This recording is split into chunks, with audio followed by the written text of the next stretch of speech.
Bismillahirrahmanirrahim. Alhamdulillah wassalatu wassalamu ala Rasulillah wa ala alihi wa sahbihi wa mawala amma ba'du. Kita lanjutkan membaca kitab Sirah Nabawiyah. Pada kesempatan yang lalu kita sudah membahas tentang peristiwa Nabi sallallahu alaihi wasallam menikahi istri beliau yaitu Hafsah binti Umar bin Khattab radhiyallahu taala anhu. Kemudian pada bait berikutnya muallif rahimahullah mengatakan wa Zainaban thumma ghaza ila Uhud fi syahri Syawalin wa Hamra'il Asad. Kemudian Nabi sallallahu alaihi wasallam menikahi Zainab binti Khuzaimah al-Hilaliyah. Lantas beliau sallallahu alaihi wasallam berangkat perang Uhud di bulan Syawal, dan setelah itu pula terjadi perang yang disebut dengan perang Hamra'ul Asad. Kaum muslimin muslimat yang dirahmati oleh Allah Subhanahu wa taala, pada bait ini muallif menyebutkan kepada kita peristiwa Nabi sallallahu alaihi wasallam menikahi Zainab binti Khuzaimah al-Hilaliyah yang dijuluki juga dengan nama Ummul Masakin. Dan Zainab binti Khuzaimah al-Hilaliyah ini merupakan istri Nabi sallallahu alaihi wasallam yang pertama kali meninggal dunia, dan beliau sallallahu alaihi wasallam masih hidup setelah istri beliau yang pertama yaitu Khadijah bintu Khuwailid radhiyallahu taala anha. Dan Zainab binti Khuzaimah al-Hilaliyah ini meninggal dunia di Madinah, dan Nabi sallallahu alaihi wasallam tidak dikaruniai putra atau putri dari Zainab radhiyallahu taala anha ini. Kemudian dalam bait ini juga muallif menyebutkan kepada kita tentang perang Uhud. Perang Uhud yang merupakan perang yang besar yang terjadi antara kaum muslimin dengan kuffar Quraisy, terjadi pada tahun ketiga Hijriah, di mana di dalam perang ini Allah Subhanahu wa taala menguji kaum muslimin, dan Allah Subhanahu wa taala menyaring antara orang-orang mukmin yang benar-benar imannya jujur dari orang-orang munafik yang imannya adalah tidak jujur. Setelah terjadi perang Badar Al-Kubra, di mana kaum muslimin ketika itu mengalami atau mendapatkan kemenangan yang luar biasa, dan setelah itu banyak di antara orang-orang yang imannya tidak jujur alias mereka yang munafik menampakkan keimanan dan pura-pura masuk Islam. Ketika terjadi perang Uhud ini, Allah Subhanahu wa taala ingin menyaring siapa yang imannya benar-benar, imannya jujur dari mereka yang masuk Islam, beriman hanya untuk urusan dunia. Dan pada perang Uhud ini kurang lebih sebanyak 70 orang kaum muslimin meninggal dunia, termasuk di antaranya adalah Sayyidus Syuhada, penghulunya para syahid, yaitu Hamzah bin Abdul Muttalib radhiyallahu taala anhu. Dan pada perang ini kaum muslimin, Nabi sallallahu alaihi wasallam dan para sahabat mengalami kekalahan. Bahkan Nabi sallallahu alaihi wasallam disebutkan dalam kitab-kitab sirah, beliau mengalami luka di bagian wajah beliau, bahkan gigi bagian depan beliau sempat tanggal oleh batu yang dilempar oleh musuh ketika itu, dan penutup atau pelindung kepala yang beliau pakai ketika perang Uhud ini juga hancur saat berkecamuknya perang. Dan di antara hikmah yang diinginkan Allah Subhanahu wa taala ketika terjadi perang antara kaum muslimin dengan para musuh-musuhnya, di mana mereka kadang menang, di mana mereka kaum muslimin kadang kalah, adalah sebagaimana kita sebutkan tadi bahwa untuk menyaring siapa di antara mereka yang imannya adalah jujur, yang mereka masuk Islam benar-benar dari lubuk hati mereka, dari mereka yang masuk Islam karena urusan duniawi, mereka yang imannya tidak kuat, mereka yang masuk Islam karena nifak, dan seterusnya. Sehingga ini di antara hikmah. Terkadang kaum muslimin menang dalam suatu perang dan kadang juga mereka mengalami kekalahan. Dan inilah yang terjadi dalam perang Uhud, di mana kaum muslimin mengalami kekalahan. Untuk membedakan, untuk menyaring siapa di antara mereka-mereka yang mengaku dirinya muslim beriman, yang mereka itu imannya adalah benar-benar jujur kepada Allah Subhanahu wa taala. Kemudian muallif menyebutkan dalam bait ini juga tentang perang yang disebut dengan Hamra'ul Asad. Hamra'ul Asad ini merupakan daerah yang berjarak kurang lebih 20 km dari kota Madinah. Perang Hamra'ul Asad adalah perang yang terjadi langsung setelah terjadinya perang Uhud.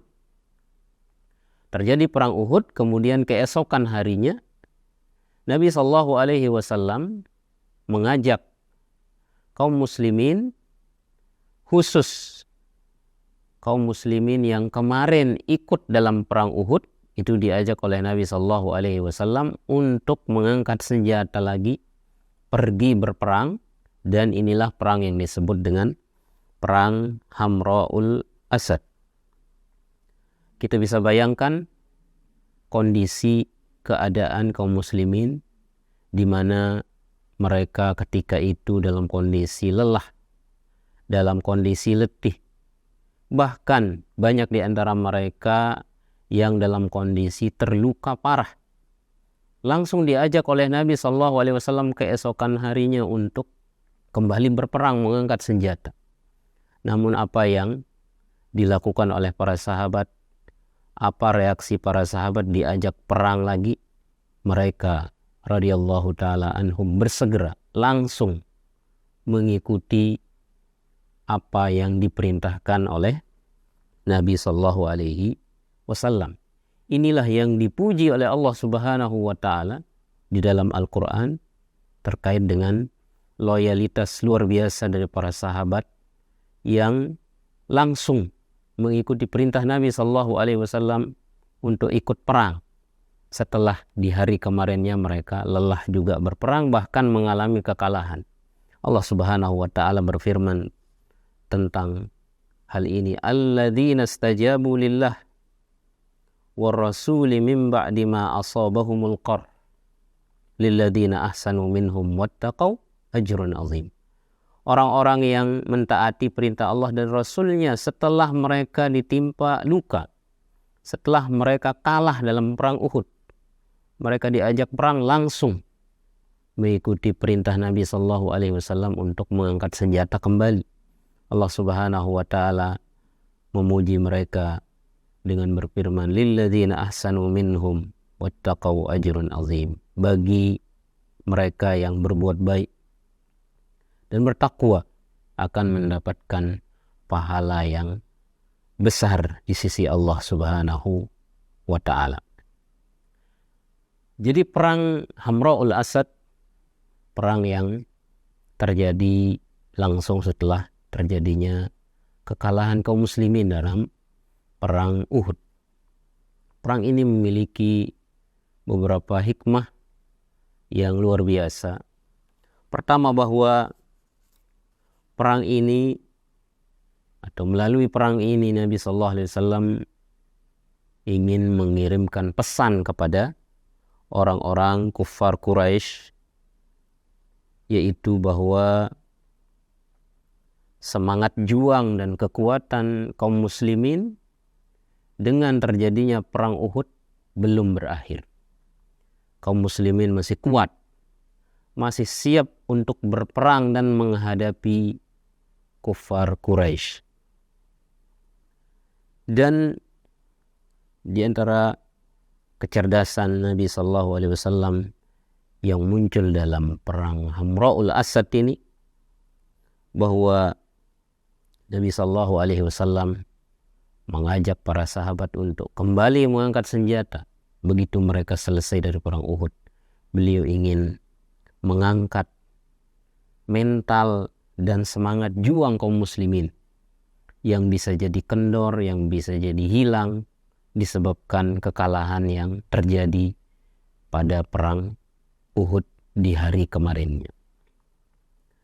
Kemudian dalam perang Hamra'ul Asad ini terlihat juga bagaimana loyalitas, kesetiaan, ketaatan luar biasa yang dimiliki oleh para sahabat. Kita bisa bayangkan ketika dalam kondisi luka, ketika dalam kondisi letih, lelah karena baru saja selesai perang, kemudian tidak lama setelah itu diajak untuk mengangkat senjata berperang lagi. Kalau tidak karena loyalitas dan ketaatan yang luar biasa dari para sahabat, maka mungkin tidak ada di antara mereka yang mau ikut perang lagi. Namun nyatanya ketika Nabi SAW mengajak para sahabat untuk ikut dalam perang Hamra'ul Asad, semua para sahabat ikut, atau yang ikut dalam perang Uhud kemarin, semuanya pergi mengikuti, mentaati perintah Nabi SAW untuk mengejar musuh yang kemarinnya mereka menyerang dan mengalahkan kaum muslimin sampai di sebuah tempat yang disebut dengan Hamra'ul Asad. Kemudian dalam bait berikutnya muallif mengatakan wal khamru hurrimat yakina, wal khamru hurrimat yakinan pasma'an haza wa fiha wulida sibtu al-hasan. Dan khamr atau minuman keras diharamkan secara meyakinkan, maka dengarkanlah. Dan padanya, yaitu pada tahun ketiga Hijriah, Hasan cucu Rasulullah SAW dilahirkan. Pada bait ini muallif rahimahullah memberitahu kita, menceritakan kepada kita tentang kapan diharamkannya minuman keras atau khamr. Disebutkan di sini bahwa minuman keras atau khamr ini juga diharamkan pada tahun ketiga dari hijrahnya Nabi SAW ke kota Madinah. Dan ini menurut pendapat mayoritas para ulama. Dan muallif mengatakan di sini wal khamru hurrimat yakina. Minuman keras itu diharamkan secara meyakinkan. Artinya bahwa minuman keras ini atau khamr ini tidak ada debat lagi bahwa dia merupakan perkara yang diharamkan untuk diminum, tidak ada keraguan lagi. Dan Allah Subhanahu wa taala langsung menurunkan pengharaman atau pelarangan untuk meminumnya dalam firman-Nya, ya ayyuhallazina amanu innamal khamru wal maisiru wal ansabu wal azlamu rijsum min amali syaitan fajtanibuhu la'allakum tuflihun. Wahai orang-orang yang beriman, sungguhnya minuman keras atau khamr, kemudian judi, berkorban kepada berhala, mengundi nasib, merupakan perkara keji dan termasuk perbuatan syaitan, maka jauhilah semua itu supaya kalian menjadi orang-orang yang beruntung.